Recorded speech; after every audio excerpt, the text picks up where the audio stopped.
tempo di presentazioni alla Pallavolo Valsugana, società del quartiere padovano di Altichiero che si prepara ad affrontare quest'anno la sua terza stagione con numeri esaltanti che fanno contenti tutti, società, comitato provinciale ed amministrazione comunale. Siamo contenti perché abbiamo circa 135 ragazzi iscritti, abbiamo la nostra prima squadra che la scorsa stagione era in prima divisione, ha avuto la promozione e quest'anno siamo in Serie D a livello regionale, quindi con caratteristiche diverse, problemi diversi, gestione diversa, però dove noi puntiamo è sul settore giovanile. Sono strutturati molto bene, non hanno pensato solo alle squadre ma hanno pensato a chi segue le squadre, un consiglio direttivo molto dinamico, un gruppo dirigenti che si sta allargando anno per anno e pertanto famiglie che possono essere garantite nel portare i ragazzi in strutture come queste. La cosa di cui andiamo più orgogliosi anche in queste realtà cosiddette di quartiere è che i numeri sono davvero impressionanti e quindi è una soddisfazione per il comune ovviamente, perché avere tanto sport di base, tanta pallavolo di base così diffusa aiuta secondo me anche i processi educativi dei nostri ragazzi e delle nostre ragazze e contemporaneamente getta anche le basi per avere a livello agonistico delle giocatrici e dei giocatori più preparati.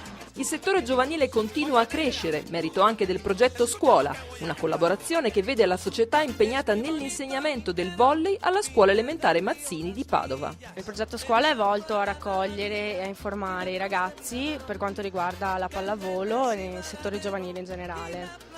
E vengono fatte delle ore in cui si spiega la tecnica, in cui si spiega il gioco, in cui si spiegano le regole insomma, della pallavolo. Ed è la Serie D neopromossa a fare da guida a tutto il settore giovanile. La Serie D come prima squadra è vista un po' come il punto di riferimento. Sicuramente l'innesto di tante giovani fa sì che sia più che un punto di riferimento virtuale, è proprio un punto di riferimento effettivo, cioè con la possibilità di entrare, di giocare, di allenarsi con il gruppo della prima squadra in modo da avere maggiori esperienze da trasferire nei propri campionati di riferimento. E dietro alla Serie D troviamo le ragazze di terza divisione. Toccherà probabilmente a loro in questa stagione fare il salto di qualità. Sì, tocca a noi la promozione, sì. Potremmo farcela, siamo una squadra che è stata rimescolata, ci sono tante ragazze giovani che fanno anche l'Under 18, però l'impegno c'è e vedremo cosa riusciamo a ottenere. E a gioire in particolar modo è Isabella, nella duplice veste di preparatrice atletica e sponsor.